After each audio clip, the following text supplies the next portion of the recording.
प्रकृति प्रकृति बहुत सुंदर है। अगर आप उसको दूर से निहारते रहें तो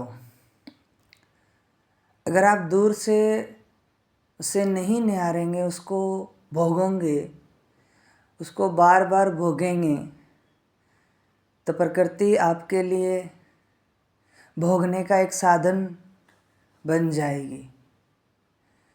तो प्रकृति ना तो बुरी है ना अच्छी है।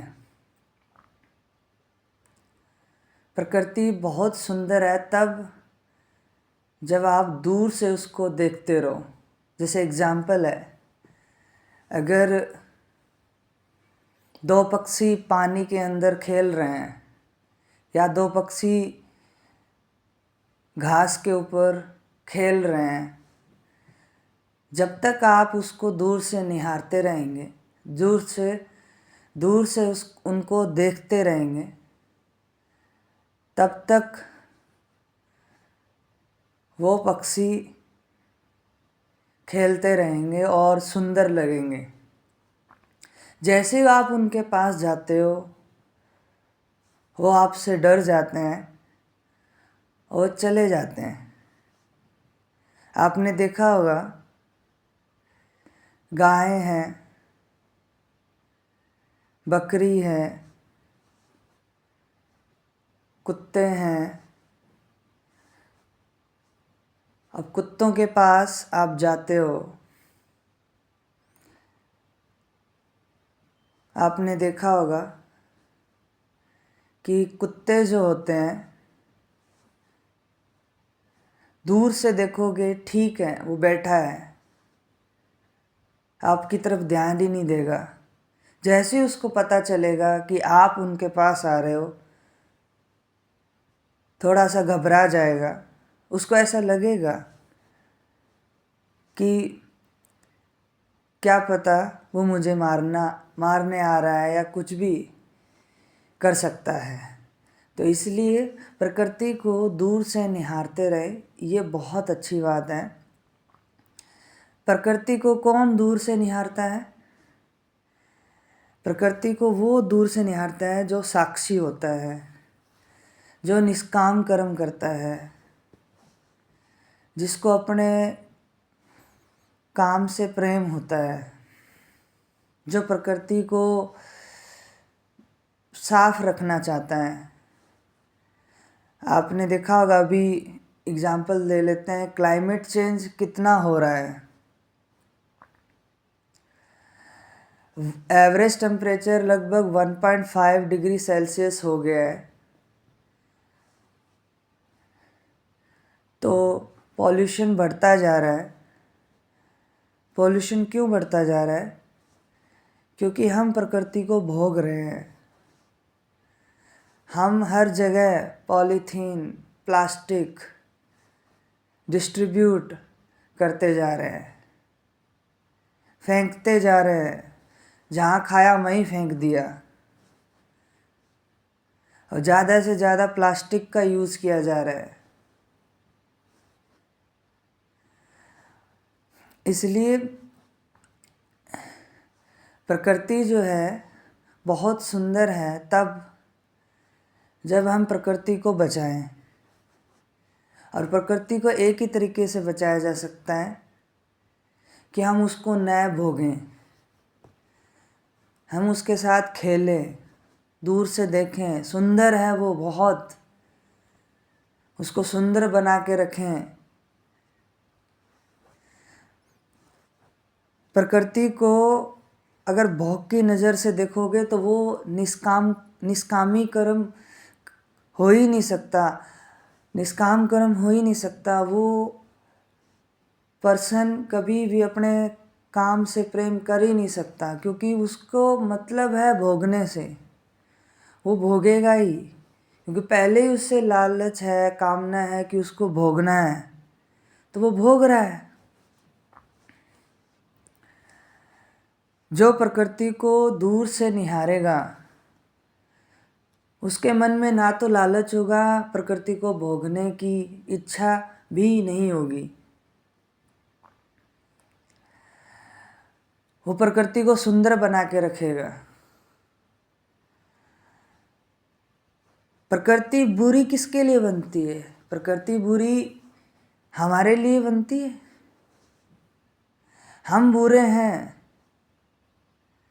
अंदर से, हमारी मन में लालच भरा हुआ है कि इस चीज़ को हम भोगेंगे, तो प्रकृति हमारे लिए बुरी है।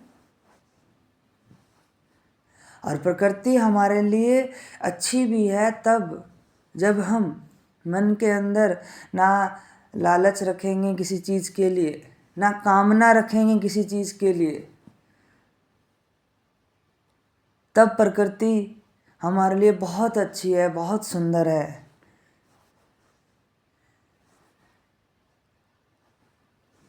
जिस चीज़ को आपने पकड़ा वो चीज़ छोटी हो जाती है। जैसे मान लो प्रकृति है, प्रकृति को आपने मन के अंदर रख लिया कि इसको भोगूंगा, तो ये आपके लिए छोटी चीज़ हो गई, क्योंकि आपने इसको पकड़ लिया ना अंदर, तो आपके लिए छोटी चीज़ हो गई। और बड़ी चीज़ तो एक ही होती है, सत्य। और उसको अपन चीज़ बोल ही नहीं सकते, वो सत्य तो अमर है। सत्य के बारे में हम कुछ कह ही नहीं सकते। हम किसके बारे में बात कर सकते हैं? हमारे अंदर के बंधनों के बारे में बात कर सकते हैं, हम अंदर की कमियों के बारे में बात कर सकते हैं। जब हमारे अंदर की कमियां हट जाएगी, उसके बाद जब कुछ नहीं बचता, वो ही सत्य है, वो ही शून्य है। सत्य बराबर शून्य।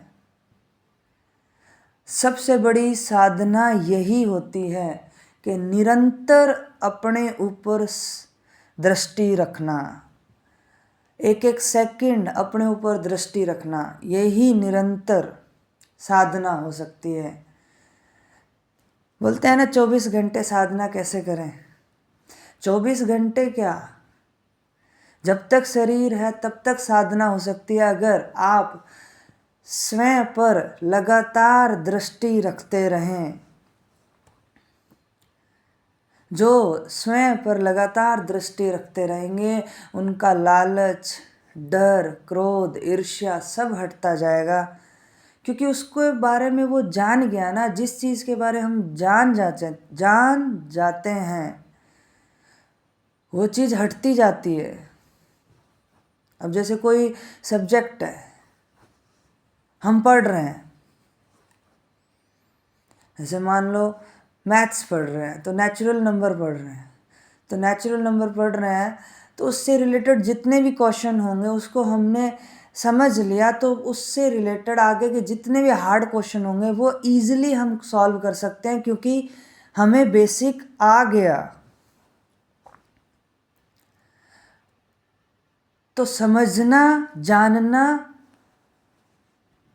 ही कमियों को दूर करना है।